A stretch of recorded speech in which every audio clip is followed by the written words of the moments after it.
Here in my hands, I have a $100 bill. Who wants it? If I raise a hand. Raise a hand. Okay, a couple hands. Awesome, awesome. I think we can all agree, as broke college students, that we would like a little bit more money in our pockets, right? So I'll put this in my pocket here, and we'll get to that a bit later. First, I want to talk about a phrase that everybody knows, but nobody really practices, and that is time is money. Now, I don't think any of us would reach into our wallets and pull out our cash and throw it in the garbage.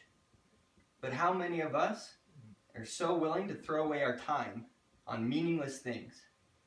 A lot of times these meaningless things happen on our phones or computers or tablets.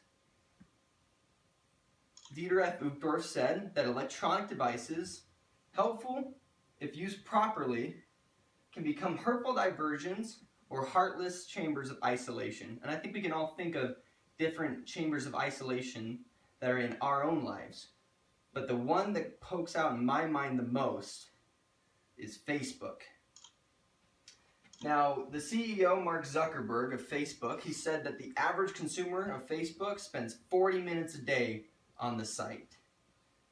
Monthly, that's 14 hours. So in economics, we like to value someone's time as an opportunity cost.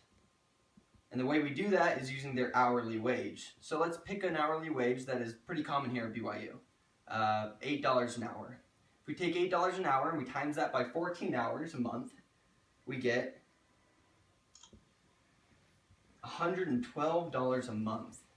So that's as if you got this $100 bill back here and just ripped it in half. I feel pretty sick doing that, but that's what we do every month on Facebook. Let's take it a step further. How about a year? Well, 12 months times $112, $1,334 a year that we're spending on Facebook. And you smart students out there are going, wait, Tyler, wait. A spring semester at BYU is only $1,250, and you would be right. You are exactly right. So what we concluded here is that our time on Facebook is more important than a semester's worth of education. And I don't think any of us here would agree with that. Switching gears a little bit here, I want to talk about how long it takes to learn a new skill.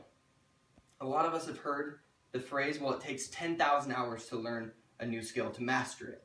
But that's a little misleading. Josh Kaufman, he's an author of popular books like The Personal MBA or The First 20 Hours, says that it only takes 20 hours to significantly experience growth in a certain skill. When asked how long a day we should practice, he said that we should practice 40 minutes a day. And if that number sounds familiar, that's the exact same number that Mark Zuckerberg says we spend time on Facebook. So what? So in conclusion, what does all this mean? I'm not asking you to delete your Facebook so we can all breathe a big sigh of relief. What I am asking is for us to reallocate 1 hour from Facebook, 1 hour a week, to doing things that are more productive, like studying or learning a new skill that's going to benefit us later on in life. Second, let's make Sunday a Facebook-free day. Quentin L. Cook said that the Sabbath can separate us from things that are inappropriate, immoral, and frivolous. And I think Facebook can fall under all three of those categories in certain times. And third, spread the word.